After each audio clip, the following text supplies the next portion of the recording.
Where do I start? Moments like this, I don't want to think about the first half, but I'll truly say 20 turnovers is something that I'm not proud of,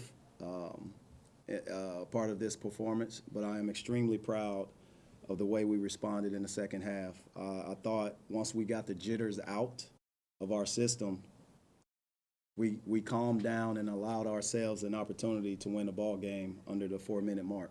And when you have a young team go through the gauntlet the way we are, it's learning stages at this infancy part of our program. And this game will allow us to win games in the future. But I'm extremely proud of our fight, our competitive nature. I'm extremely proud of the way we huddled and grouped ourselves and reset our emotions. I wish I would have a timeout left, but I thought the game was going to get away from us if I hadn't have used it. So, what comes first? The chicken or the egg? At that point, I had to use the timeouts, but I wish we rolled over some timeouts from somewhere. And unfortunately, I still thought our team put ourselves in position to win the ball game at the 2-minute mark. I believe we had 3 possessions where the game was tied, and we couldn't come away with a basket. And it almost felt like a lid was put on there, but DePaul did a great job of defending without fouling, and their length bothered us, and we missed probably 3 layups in the paint. And then on the fast break, a 2-on-1 fast break, Trago Million missed a left-hand layup. And those are the things that these young people beat themselves up about, but I have to continue to highlight their positive. And Trey played his behind off. He played as hard as you can have a player or ask a player to play for you. And he played as hard as he can. But that possession will allow Trey to help us win a game in the future. That possession alone, it hurts, but it only hurts because we know we played as hard as we can. So I'm extremely proud of our guys and where we ended this game with. Not happy about the start, but extremely proud of the second half. You had to score points to get back in the game, obviously, but you don't score those points if your defense doesn't really turn it up a couple notches. Was that a different defense you implemented? Was that just better effort across the board? Was it a combination of the two? It's our guys connecting and doing our defensive slides. It's no different than the presses we've ran in the past. I just thought our guys anticipated and allowed those guys to float passes. When you don't have a guy closing out with high hands, it allows sharp passes to their opponent, to our opponents. And I thought we did a good job of trying to get on-ball deflections, which then led to those lofty passes. And I thought guys did their job as free safeties and got interceptions, got deflections, and it led to our offense. But there's no doubt about it, we got into halftime with 20 turnovers, and our guys took that personal. And for us to end the game with a plus, a minus, 3 on the turnover ratio. DePaul had 26, we had 29.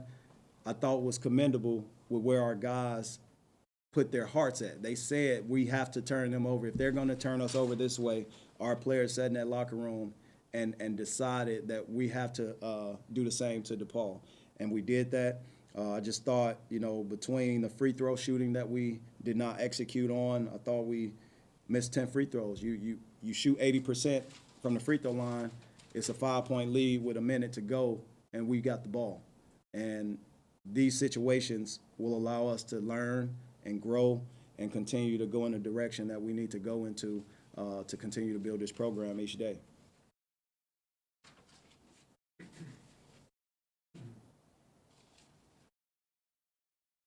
What did you tell the team at halftime that they came out ready to play? Did you say anything special?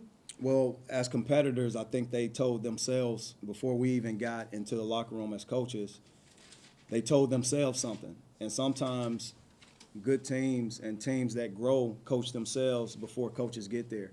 As I huddled with our staff, as we usually do before we go into the locker room, I saw a different look in their eyes when I stood in front and addressed them. And at that point, I knew he was going to come out with a different focus and a resilience, and our guys played hard. They played hard in the first half as well, but I just thought we couldn't get a rhythm. And we didn't allow the game to get away from us in that first half. And like I said, It almost got away from us in a second. I used all our timeouts. I wish I would have had more, but I just thought, at that point, I could not allow this game to get away from us, and, we got back in the game. So I believe they coached themselves and challenged themselves and challenged each other.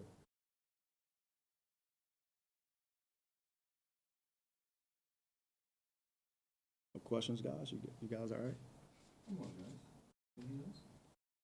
Well, I'll say this: DePaul is a NCAA tournament team. Mm-hmm. Paul Reed is a lottery pick. Dave Lato has done an unbelievable job building that program and getting kids, whether it's through transfers. Romeo Weems is an NBA player.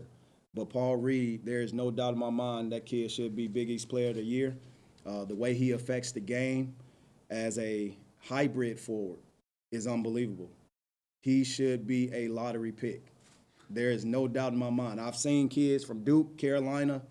At some point, I thought his jersey was changing, and I saw Duke, Syracuse, North Carolina on his jersey, because he reminds me of so many players that come out of the ACC conference, and he did an unbelievable job staying out of foul trouble. To come away with 19 and 10 and 4 blocks, you don't just wake up and do that without knowing what you're doing. And that kid is a very good player. What does it actually mean, I was just going to ask, to your program that you challenged a team that's probably going to be going to the NCAA tournament? Sweet 16 team. That's a Sweet 16 team. They have shooting, they have rebounding, they have physicality, they have length. Arguably, I believe Darius Hall is one of the best defenders in the Big East Conference. They have an all-defensive first-team member. They got a potential player of the year in the Big East. They have one of the top guards in the country in Charlie Moore. That team is loaded, and I truly believe no one wants to see them in the first 2 rounds of the NCAA tournament. They will contend for their conference. Without that Buffalo game, that team would be ranked top 17 in the country and one of 3 teams undefeated if they didn't lose that game. But no doubt about it, they're the top 25 team, and Dave Lato is doing a great job, and those players are doing a great job responding. Coach, how about Trey's performance? He had 1 shot and no points in the first half. Yep. And just battled and kept after it. Yeah. And ended up with 15. He accepted the challenges of his teammates. He accepted the challenges of his coaches. He truly felt that he needed to perform better, and he went out there and willed his way to a victorious performance. He laid it on the line, and I just think when you have kids playing that hard, it becomes infectious. Now, we have to do something about our turnovers. There's no doubt about it. 29 turnovers, that's tough. It's tough to win any ball game. But when you force a team to 26, you kind of equal it out. That ball game came between us executing on the free throw line. DePaul made 26 free throws. We made 13. It's that simple. We shot the percentage of, 56%. They shot 74. That's the ball game.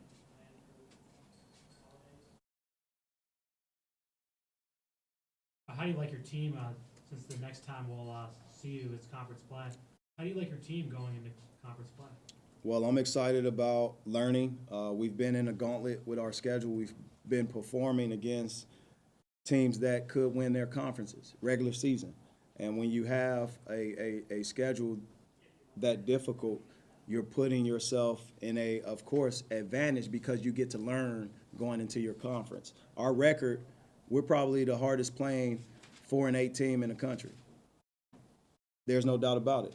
And I am excited about our next game. I don't necessarily look at the big picture. We play East Tennessee State next, but I truly believe we can take positivity out of each game, and our experience has to grow, and that's what we've been doing against some great teams. I want to say this. I thought our fan support was unbelievable. I appreciate each and every one of those guys coming out and supporting us.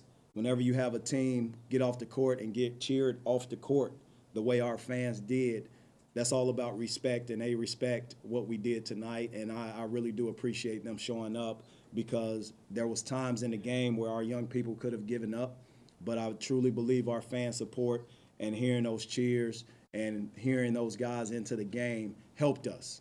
And there's no doubt about it, we responded to that as well. Do you go up there next year? No. We went there last We year. went there last You were year, there yeah. last year. I'm sorry. Yep. But, you know, there's no doubt about our schedule. We're still gonna try to play some tough teams to prepare us for our conference. But, you know, it's a barometer, and DePaul, like I said, is a great team, and, you know, we gave ourselves a chance down, you know, the 3-minute mark to execute. And once again, I didn't have any timeouts. I wish I did, but I had to use them so that game wouldn't get away from us, and I had to collect our guys. So, thanks, guys. I appreciate it. Thanks